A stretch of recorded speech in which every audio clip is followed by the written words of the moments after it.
I am Marielle van Uitert. I'm a Dutch photographer, I live in the Netherlands, and I'm specialized in war photography, conflict photography, that kind of stuff. I usually work for myself.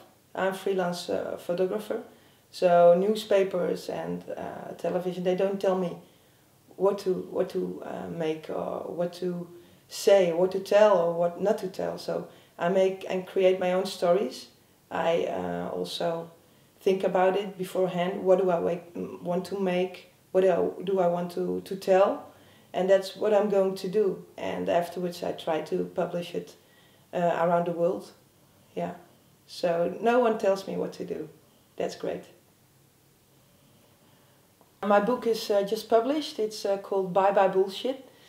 And it's about the last patrols of the Dutch army in Uruzgan, in Afghanistan, also in Chora. And people always ask me, all right, as a journalist you go on patrol, what do you see? And I wanted to show it.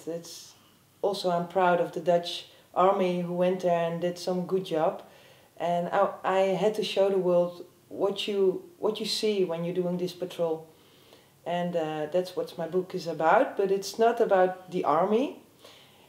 You see a war, but you see only like a gun and a child who is afraid, like also the cover of my book.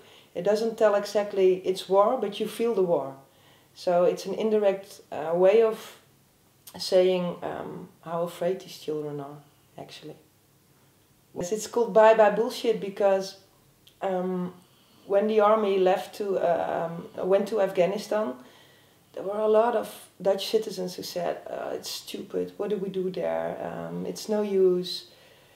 And there was also some people who said, when we withdrew from Afghanistan, it's bullshit, we should stay there, we have not achieved enough. And it was always like, it's bullshit, whether we were there or whether we were leaving this country. So now the curtains fell for the Netherlands troops, so it was bye-bye bullshit.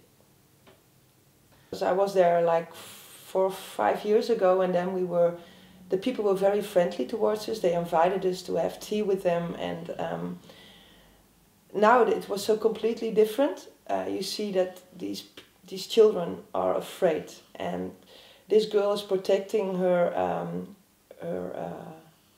brother. Because we are walking by, we are passing by as soldiers, and all the Afghan people knew that the Dutch were leaving the country, so they didn't respect us anymore. They were very hostile towards us, and I think this picture shows more than when you show like a dead child lying there. It's more about, this is the new future of Afghanistan. Look at their eyes, they're afraid, and they want only a child tries to protect her own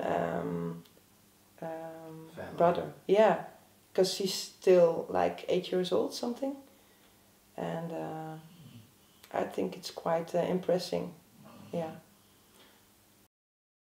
I was going to a clinic where Afghan women went secretly to talk to each other about how they were beaten by their husbands, and it was all very secret, because normally in the Afghan world these females, they don't talk about their problems at home, that they are beaten by their husbands.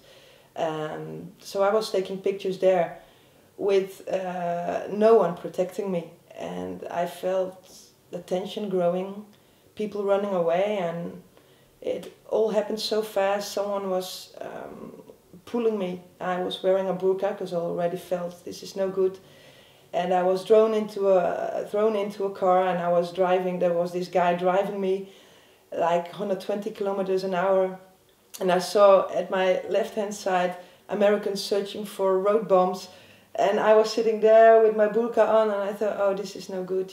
And then he dropped me at a house. My phone was taken away, and they just didn't say anything. So after a day I got my telephone back, and I tried to contact my friend what to do, because I was panicking.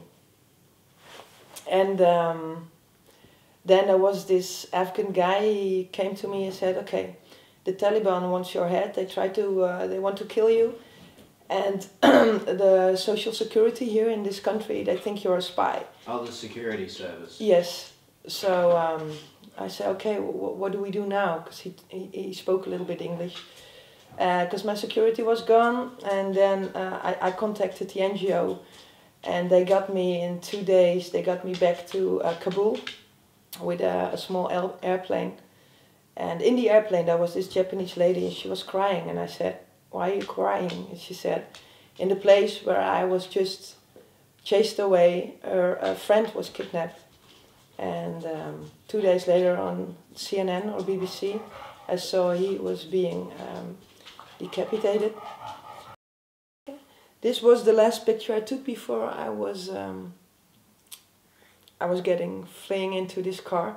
There was this woman who was beaten up by her husband, and she was helped by her friend, and she was really willing to show the world about women's rights are like zero in Afghanistan. And you know, I'm a woman, and I think I have to show this, because they have no voice. There is no newspapers or magazines or anything. They are voiceless. So it feels like I'm their voice, and I have to tell these stories. And I'm still glad that it came out of it. That's good. Yeah.